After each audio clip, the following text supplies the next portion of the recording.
Hello, Lydia. Welcome to the show. Hey Pia, how's it going? It's going great. I'm so happy you're here. I can't wait to talk to you about your whole story because you've been really showing what it's like to live life with a business. I feel like when I think of people enjoying their life with their business, I think of you. That's high praise. Thank you. I appreciate that. Yeah, I yeah. try. I try. Yeah. Hey, we value that highly, and I feel like you're like a shining example of that. So we'll get to that in a little bit, but I kind of want to start. Like, let's start a little bit back. Like, tell us a little bit about your origin story. How did you end up in this business? Oh, this is a fun one. So I started a podcast 10 years ago called Record Talk Listen. And that was before podcasts were cool and everybody knew what a podcast was. And my real job was I'm a board certified orthotist. So I did custom and non-custom orthopedic bracing. I saw patients all day long. And so I had my own practice. And then I was like, I want to do this podcast. It seems like a really good creative outlet. I want to highlight people in my town that are doing really cool things. Artists were the first people I went to and said, hey, do you want to experiment? They're always down for something new. They said, sure, hopped on the podcast. Then I had really great content, but no audience. So I had to market myself and market the podcast. And it was a lot more difficult back then. So then I got a kind of taste for marketing and like a hook and how to get people to click. I was mainly on Twitter, which is where I got most of my traction. And then it kind of grew from there. So global audience, the whole thing. And then everybody started having a podcast. So it was less me saying like, it's like on-demand radio and you can listen to episodes anytime you want. You don't have to pay for them and it's really exciting. So that's how I got into the marketing racket, built a website, did the whole thing. And then during the pandemic, everything shifted. And I had a lot of people reach out who were like, well, Lydia knows how to build a website and she knows how to do this. And maybe you should just get in touch with her and she can help you. And so it became an accidental business. So that's where it was. And then I did a total career shift. I closed my practice and I was like, I was so burned out. I was just at the other end of the spectrum. So I was just working like crazy, crazy hours and I was not happy. And then Was this in your other business or my in other this new business? business? Yeah. Okay. Yeah. Yeah. Yeah. Fix My some med- kids' the- teeth and just not. No, not kids' teeth. It was Oh. it was bones. It was Oh, like bones. oh yeah. So like if Oh. you like I fractured thought you your said back, braces. Oh, you said braces Braces. and I thought teeth. Okay. Yeah, Gotcha. that's it happens all the time. Everybody's like, Oh, it's like a very, very small back braces. Yeah, like backs or did a lot Jeez. of like wound care for diabetic patients. I saw pediatric patients. I mean, I saw the gamut because we live in a rural area, so you have to know a little bit about a lot. But yeah, so I was burned out. Mainly the the billing of insurance and fighting to get paid, and then it was just a lot. So it was my family's business. So I had like a whole PowerPoint presentation for my mom who started the business 40 plus years ago and was like, hey, this is what's going on in my brain. I think that I'm not happy. I'm not fulfilled. And my parents are like, yeah, we know it's hard. So do whatever makes you happy and we'll totally support you. So that That's is nice. super nice. Right? Not all families would do that. That's wonderful. No, not all. I do realize how lucky I am. And both of Yeah. my parents had other careers before they started this business too. So they were like, yeah, do whatever makes you happy. My parents don't understand fully what I do, which is totally fine, but Join very the club. supportive. They do. They go, she does this stuff on the internet. And that's all you need to know, which I think is fair. So yeah, so that's my origin story. And then I started getting clients just out of habit. And then I stumbled onto you when I had a really awful experience with a client and you just sort of popped into my feed and I was like, there's a better way to do this. So I need to kind of buckle down and Interesting. figure out how to get the balance just right. Well, tell us a little bit about how you were running your business and managing your clients like right before we met. What did your business look like right before Prior we to started you. working together? Yeah. So it was the traditional method. Here's the proposal. If you like it, we can work together. I would spend hours doing things for these people and like pouring my heart out and being like, oh my God, you should totally trust me to do this stuff for you. I'm going to be really good. And then them just ghosting and walking out. The horrible experience I had was it was in a gym, like a local gym. They just started. It was, I'm no joke, like 100 degrees in this gym. They did not have air conditioning. They just had like a fan, like just one of those huge fans.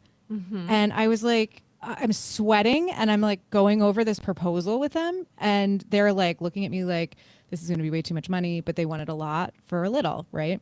And I left there. I was drenched in sweat. And I'm like, this is not good. Like, this is definitely, do I want to do this? I had that moment of like, is this really what I want to do? Because I don't feel like this should be this hard physically and emotionally. Sounds particularly bad. Right. It was a particularly bad moment, but that's when you popped into my feed. And I was like, okay, this is connecting in a way that is like really like, oh yeah, I should value my stuff before I give it to somebody. Like it's my brain works in a really specific way that yours doesn't. And that's value. And I'm giving it away for free. And I just was like, that's crazy to me. So. Oh, interesting. Okay, so it sounds like part of what resonated was the fact that you were doing that stuff up front for free. Tell me a little bit about like that first thing that we teach and like what was that process like and how hard was it or not hard to like shift your thinking about that? It was really easy. I just needed somebody to say like, no, dude, you can do it this way. Like do it this way. People will either want to work with you or they won't. And if they don't want to work with you, then you don't want to work with them. Like it was very clear. And I was like, oh yeah, that's totally like so obvious, right? Like so obvious. And I'm just like, great. And I think the first maybe 3 weeks in the program, I was going through all this stuff and it was like, so you have like a fit call and I had all these meetings already planned with people face to face. And I was like, well, I'll just do like a 15-minute face to face. And I just did the whole spiel and they were like, yeah, that sounds great. Like not a problem. Like, let's just go ahead and do an LP process. And I was like, what? Oh, okay, great. I was like, this is going to take me months to land an LP. And it did not take me that long. And it was because they obviously were like, you feel like you got it. Like, I don't want to do that. So you go ahead and do it. And that makes sense. Like that, because I said, if you were in my position, would you give all the information for free? And they were like, no. There you go. So it was like super, super simple. It does feel very common sensey once you but you if do you're it. so full of like self-doubt, right? And you're sitting here going like, am I valuable? Is what I'm saying valuable? Or am I full of it? Right? Sometimes it takes somebody to be like, no, you got to ask for what you want and you have to be confident about it. And if you don't do that, then you are getting in your own way, which you have told me many times. So we all need to hear it. Yeah, myself included. Right, exactly. So that's basically, I went from a place of being like, something has to change. I absolutely have to change. What I'm doing is not working. Definition of insanity. How do I make it so I can live this really great work-life balance, which I was craving even in my previous medical profession, which I could never get. Like I was on call 24 hours a day. Like it was just totally emotionally draining. And when you get off of that and you have to unlearn certain behaviors, which I did carry into this marketing thing, like I'll hustle, I'll do it all the time, like whatever you need, I'll work all the time, blah, blah, blah.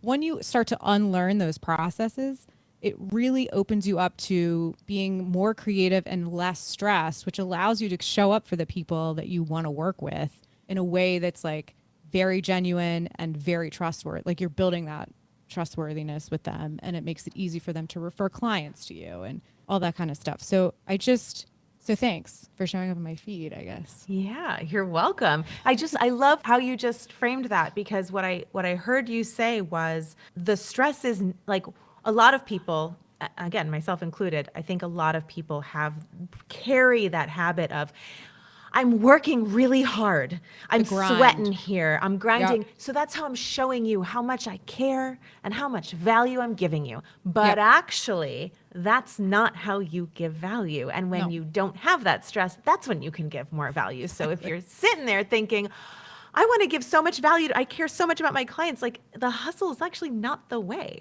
It's not. And honestly, if you're there being like, I work 24 hours a day and I do all these things, I'm like, I don't think you're the person for the job because it means that you can't take the time for me. Like what that says to me when you're going to come at me like that says to me, no, you work very hard and it's not an easy thing for you, or it's like you want so much all the time that I'm just going to be a number. Like I don't want to be a number. I want to feel valued. Yes. And when you talk to me, you're getting 100% of my attention.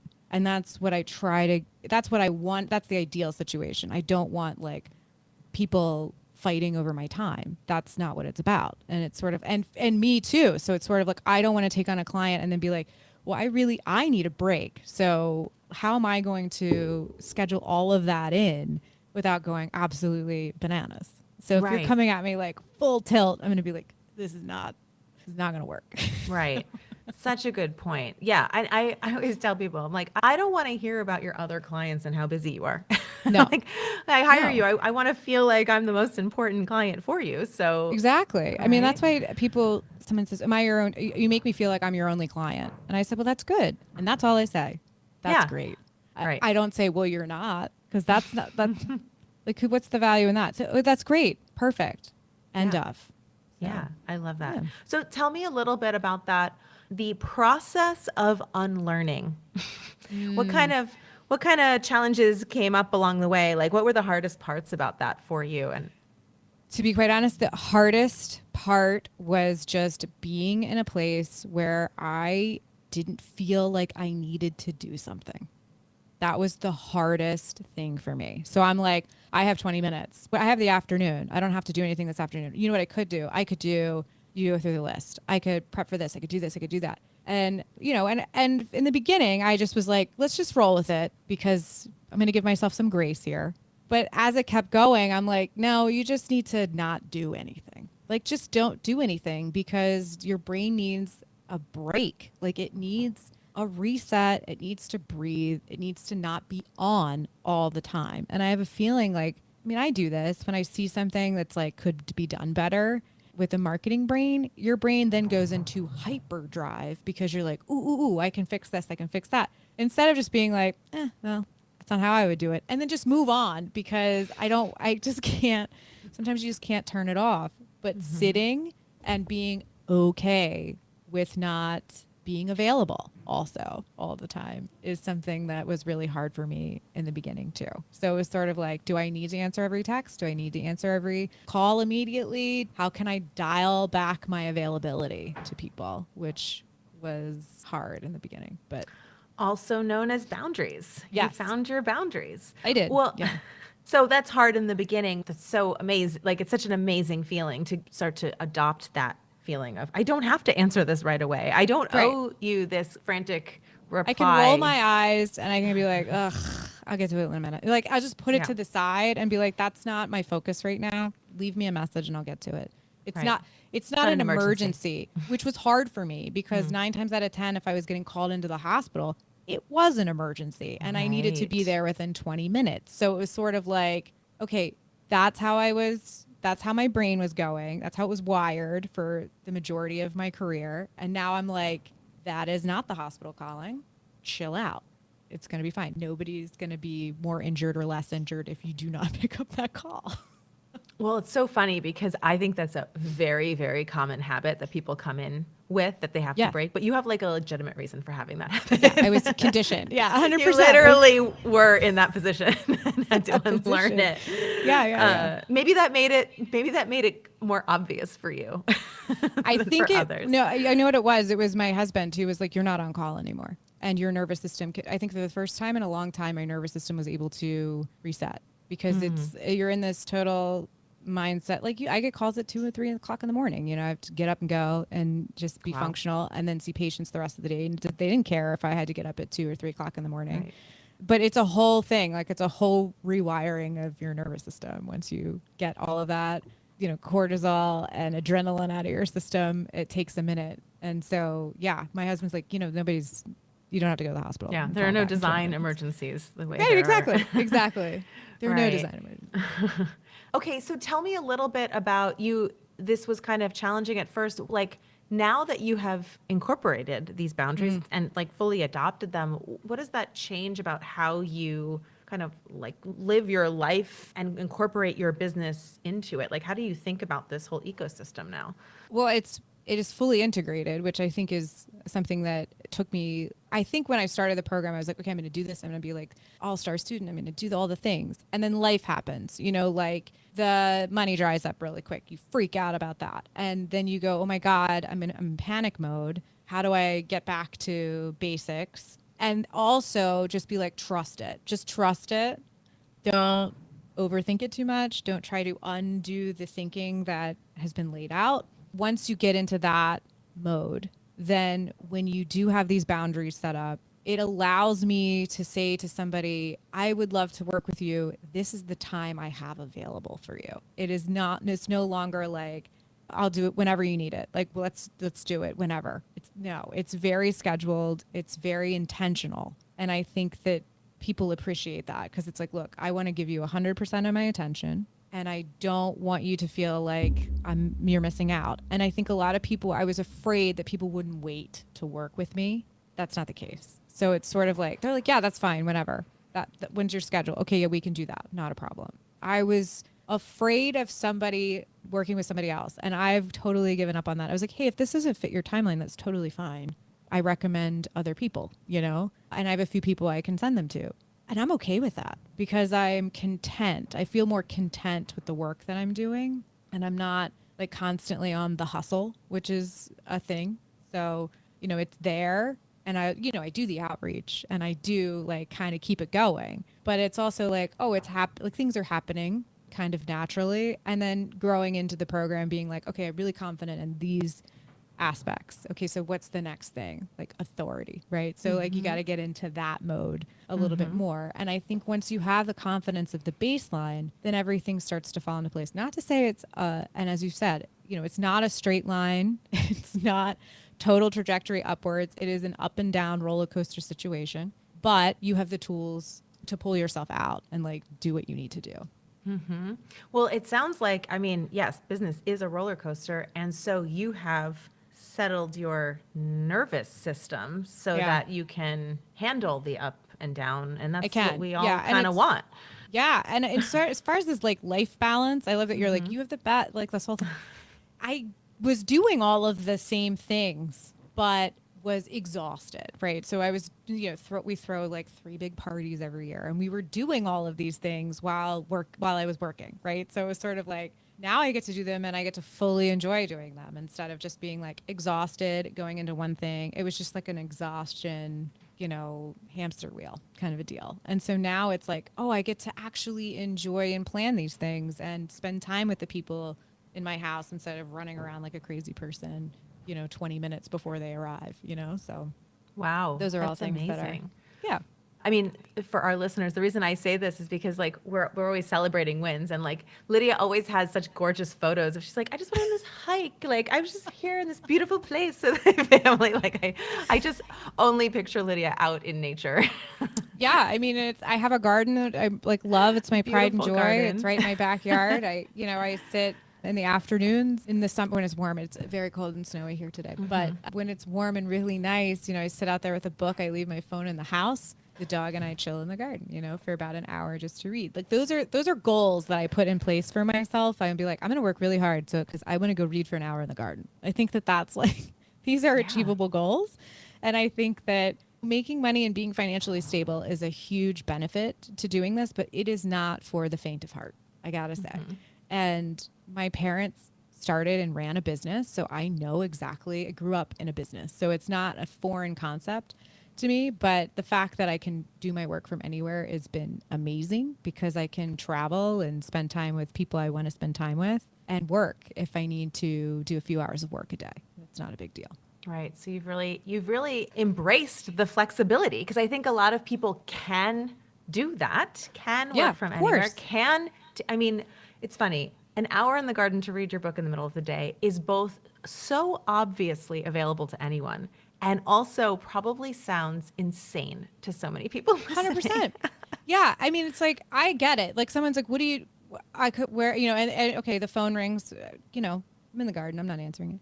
And then I come back and they're like, what were you doing? I was in the garden reading. And they're like, oh, what? You can do that? 2:00 in the afternoon. Yeah, exactly. Right. I get a lot of that. Which is like, you can do that? I'm like, your phone wasn't in your hand? I can do whatever I want. And as long as I get the work done, I can do whatever I want, which I think is kind of empowering and kind of scary at the same time, especially if you need, like some boundaries, some parameters, right? But no, like that's the goal. And if I don't get to it, I don't get to it, and that's okay. But, it's something to look forward to, being out in the sunshine. Yeah. Well, I think if someone listening to this story, I think an important thing to pick up is it's a choice for you to live like that. And you put intentions behind living your life like that and incorporating your business like that. And then you actually did it, because everybody has that hour in the day. They may just spend it at their desk, scrolling mindlessly, stressed out, 100%. 100%. procrastinating about the things that they have to do. And so, like, part of it is a choice, but part of it is also you are very clear on what you do need to do and don't need to do, right? Like, tell us a little bit about that. Yeah, so I have a great software lineup that I use. And in my brain, I need a carrot and stick reality, right? So it is like, okay, I will work on this for I have to work on this for 30 minutes today and then an hour tomorrow, and I probably will have it done, right? So I have it broken down into tasks, and I can check the task off. Which is Yum. like so lovely and so amazing. So I can check the task off, and then it's not so stressful. So I'm like, I'm only going to allow myself to work in this hard section for about 20 minutes before I feel like I'm going to be defeated and I'm going to just give up and go do something else. So I try to schedule my time as the heart, like eating the frog first. Like, have you heard this phrase before? Yeah. Find your frogs and eat the frog first. So I try to figure out whatever the barrier for me to just diving into, like whatever that is. I go, what is the holding? Just get into it. Just get into it for 20 minutes. And I find 9 times out of 10, I'm much further ahead and I actually know what I'm doing and it's going to be okay. And then I can say like, okay, that's not such a big frog and tomorrow I'll finish it. So I have it all broken down in ways that are like small bites for big success, right? So it's just an easy way for me to look at my entire day and say like, okay, well, I maybe have an LP this day, so I'm not gonna do anything in the morning. I'm just gonna like let my brain kind of wander and think about the client, maybe do a little bit of client research, then do the LP, and then the rest of the day is like, going through the LP process and writing down my thoughts, maybe going on a walk. I think Erica had a great thing where she said, I put my AirPods in, I go on a walk and I record everything I'm going to say. And then I come back. And that has been so amazing. The dog loves it too. So, we go out and we have like a great walk and I'm just talking. My neighbors are lovely about it. They, they don't care. And There goes that crazy Lydia there again. goes that crazy Lydia. They're used to it. I'm like in the garden reading and like whatever. But I think those things, just setting up like little tiny breaks for you where you're like, also knowing how your brain works is very helpful too. So you can say like, I can't sit for 5 hours and do something that I don't know I'm not going to like to do. So if I can split it up and then, like I said, the carrot and the stick. So I'll work for this and then I can go take a break and go do something that I find exciting. Right. Okay. Amazing. So you're also rewarding yourself. Yes. Whenever you do the things. That's great. Yeah. I also think when you say it out loud, it sounds so obvious, but you watch me coach people like every week on breaking things up, right? Like it's right. Stack and chunk. Like, but also like if you have one thing on your task list and it's really big and not broken up, that's like a perfect recipe for not doing it. And I'm not perfect, like by any means. Am I not I went to do an on-site client visit and I had this huge overwhelm because I was like, oh my God. I got there and I was like, this is going to be a lot. And then I sat down and I was like, okay, so why are you okay, let's start to break it down. And then I broke it down and I felt okay. And I put that as a win because I was like, I felt terrible. Then I sat down and was like, small bites. And then it was not a big deal. Then it became manageable. But I still get overwhelmed. I don't want anybody listening to think that like, oh, she's got it all together. It's like, no, you could fall back into habits. It can happen. The little mini tasks and the breaks for me, game changer. But you know what my therapist reminds me of often? It's not about getting rid of the overwhelm or whatever it is. No. It's about having the tools to counteract it and recover from it more and more quickly. So, yes. Like that's what he kind of constantly reminded me. It's like, did you like feel your feelings? And then did you have a way to let go of the overwhelm? Did you have a process for it? And then did you feel okay? Well, then that's all just a win. As opposed to, but I still get overwhelmed. I think people need to hear that because anytime they hear success, that's why I'm always being like, yeah, me too. Because like, I think when people see success, they think it's void of any negative feelings or experiences or ever feeling imposter syndrome, like insecure, not confident, a little overwhelmed, whatever it is. And it's like, no, that stuff's never going to go away. You're just going to get better at handling it, recovering more quickly, like having more abilities, like more tools in your toolbox so that it's not crushing so that it Yeah. doesn't take over, or like that's how you run your business? I also think age has a lot to do with it. I think, I'm 41 now, so it's sort of like, okay, 22-year-old Lydia running around would feel probably super insecure, as she should, because she's young and she doesn't really know. She thinks she knows, but she doesn't. And then you've got this whole thing going. And I think you get to a point where you're like, I've been in the game for a while. I got it. I understand what's happening. Like, I've seen this person before, or I've experienced this type of experience before.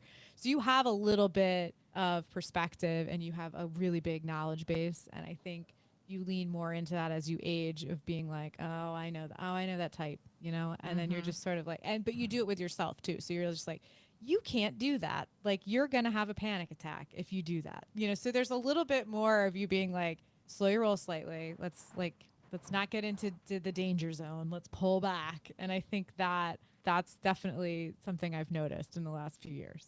Yeah. I'm 41 too. I feel like there's something about this. Right. The last couple of years was also, it was only in the last few years that I started to notice people were younger than me. I know. Right. Like all of a sudden, oh, you're an adult Or they're asking me questions like, why don't you know that? And then I'm like, oh, you're 23 years old. And I'm like, okay, that's a huge difference. And I just assume that we're the same age, because I don't feel like I'm too. 41. You know what I mean? And then I make a reference and they have no idea what I'm And they're talking just about. like- And I'm like, huh? And, yeah. How and old are you? Yeah, I was like, wait a minute. When did you graduate from high school? And they're like, 2004, 20, whatever, Right. 2020. And I'm like, oh God.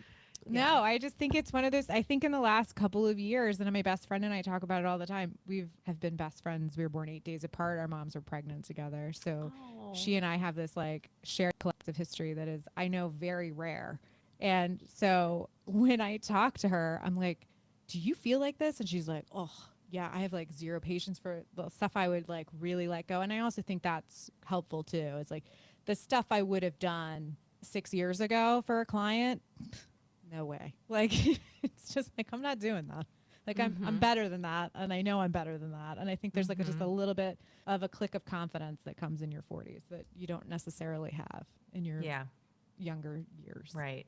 Absolutely. And just having done it, and like, Yeah. it's like, there's a part of fake it till you make it. And then there's part of like, just literally experiences. I don't think that just longevity and experience results in success or skills, but experience definitely adds to your credibility in terms of your own brain thinking. Like, no, I actually have seen this many times before. Like, you Or can't how fake many that. times do you go, oh, how long have I been doing this?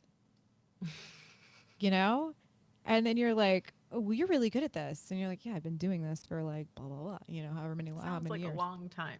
Yeah, a long time. And then you go, oh yeah, or sometimes you have to remind yourself that you've been doing this for so long. And it's just like, you've got this. Like, you can do it because you have been doing it for so long and you're not an imposter. Yeah. You're capable. Totally. Well, so Lydia, tell us a little bit about what, where do you go from here? Because, well, actually, no, I want to go back first because I introduced you as this lifestyle person. You shared a little bit about that with us, but like, tell us, like, what is you living your best life? Like, just paint me a little picture of that. And like and a day in the life of Lydia? Like, what have you gained in your personal life experience now that your business has so many boundaries and you're able to run it and it doesn't run you? I mean, it's a freedom situation for me where I can just I can go visit people I want to hang out with. That's a huge deal. Like, I would have to, my spare time was spent getting continuing education credits with a bunch of mainly dudes in like San Antonio or Las Vegas or, like all these places and conferences. My vacations were conferences. Okay. So now I can be like, I can actually go to cities and places where my friends are that are really, I value really good friendships and treasure them for sure. And those are the experiences that I love. So it's not about, making a ton of money, but it's allowing me to have the experiences and the memories and the core feeling of like, okay, these people really know who I am and we're like loving and enjoying our time together. If it's not a good time, I'm not in it. Like, I don't want anything to do with it. Like, and I can create those environments where I can like bring together people that are really cool to hang out with that may not know each other in a safe space like our house, right? In our kitchen, which a lot of people are just like, you know, I met the most interesting person at your kitchen island. To me, that is like living my best life because I'm just able to like connect people and make them feel seen and heard, or just if you're having a bad day, you've got this great network of people and support system that you can always count on, which I think is just a huge thing. And I definitely picked that up from my parents because they have such an incredible network of friends. And that's something that they really valued, was like spending time with people that deserve your time. And it makes for a full and rich life in ways that I think people forget. Also very simple. What's your Myers-Briggs? Do you know? I have no idea. You have no idea. Oh, okay. I think you're mine. We're even more similar than I thought. Love everything about that. Okay, Lydia. So, I mean, you're here, you're living your best life. I love For the all moment, of this yeah. for you for the moment, but why? moment. I see no reason why it should change. What's next for you? Like, what are you looking forward to this year, or in the coming years? Is this a hint for annual planning? No, Sure. I think the next year for me is going to be I'm super excited to dive into authority. I was very much like, I'm really good. I'm motoring along super fine, very confident. And now I've got to like step it up a little bit and talk to people and do the things I tell my clients to do and put my money where my mouth is, kind of a deal. And I've accepted that. So I'm excited for next year to kind of just like step into my authority and really get the people I want to work with. And a lot of that has shifted in the last year. I've been doing a lot of economic development work, which has been interesting because I'm working with it's a private public partnership. So I'm working with a municipality, but in the private sector of economic development. So that was like a whole different can of worms. And I was in there and I was just like, you guys sound so professional. Nobody knows what you do and who you are, right? So it's like you've gone so professional, they can't connect, right? And I realized it was not just like economic development. It was pretty much all municipalities and cities in general have a huge connection problem to their constituents. And that was like a big light bulb moment. I'm like, why aren't you saying it like this? And they're like, well, I don't know. That was it. I don't know. It was as simple as that. And I said, is there a reason that you can't say it like that? They're like, no. I was like, well, let's try it. And then it becomes highly effective when you talk to people like people and not like, you know what I mean? It's super simple. Again, super simple. But I would love to just kind of expand on that and not make people feel that they have to be this like super polished, super professional, over explaining, which makes you look like you're hiding something, kind of a deal, right? And just kind of get back to basics when it comes to just how you talk to people in marketing.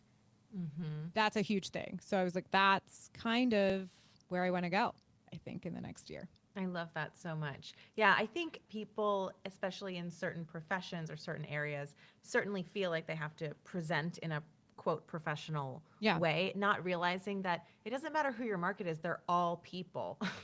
And even I think in they corporate, think it makes, you know? I think that they because they can talk the jargon, right? It makes them feel like they are Know the what they're authority talking on it. Like they know everything, right? Right. And what that does is it alienates a lot of people because people feel like they're either talking down to you or, all of these things instead of finding the genuine connection, which is what you're supposed to be doing if you were in public service. You're supposed to be in service to the public.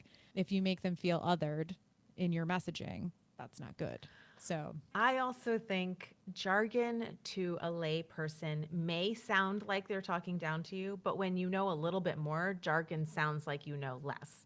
yes, Like in my I agree. experience, I've been on calls with marketing people who are going off on jargon. I'm like, I know a lot about marketing. I'm like, I don't think that made any sense. Makes no sense. And I'm going to question you. Like, if you can't simplify this for me, I don't think you actually understand what you're saying. Well, I think if you cannot simplify it to a baseline level, then you do not have an understanding of the Correct. concept. And I used to do that all the time. I mean, I do that all the time because I feel it's really important for somebody not to feel overwhelmed by a concept. And it's sort of like, no, I want you to feel empowered by the information I'm giving you, and I want you to understand it. And if you don't understand it, I want you to ask me questions about it, because at the end of the day, it's not my job to make you feel less than a person. If my job is to make sure that you feel empowered to do what you want to do. And that is very important. And it's always been something that I've kept at the front. That's how I treated my patients. So that would tend to relate to marketing clients for sure. I mean, it sounds like a great place to be positioning your authority. People need to hear this. Yeah, they do. And I go on these tangents on LinkedIn about like, your professionalism is killing your vibe. Like, it really is. Like, people want to like you and you're making it really hard. Yeah. I love it. Well, I cannot wait to watch you build this amazing authority. You're the perfect voice for it. I love Thanks. your very no nonsense. Obviously, I love it. Like, kind of no nonsense vibe. I think that and that's telling kind how of it why the no BS method kind of totally is. Vibe. hit. Yeah. I was like, oh yeah, this is the name of the program. Everyone was like, oh, that's perfect. Like, where was this 6 months ago? I'm like, oh, it was here. I just didn't see it. So I love that so much. Well, Lydia, thank you so much for coming on and sharing Thanks your for story. having me. So excited for everything you've done and everything you're going to do. Where can people find you? Well, I'm on LinkedIn and it's Lydia S. So it's Lydia S /RTL Pro. I'm also on Instagram at record.talk.listen. Yeah. And I'm on Facebook too. Very rarely on Facebook Are you? anymore. Kind of. Is anyone? Is anybody really there? I mean, I have a presence there. So if you Google me, it'll show up. But other than that, mainly Instagram is really where I'm going to push, and probably LinkedIn for the municipality people. Yeah. Yeah. I think so I think too. that's where they live. That's where all the adults hang out. Absolutely. Love that. Okay. Thank you so much, Lydia, for coming. welcome. And see you soon. Sounds good.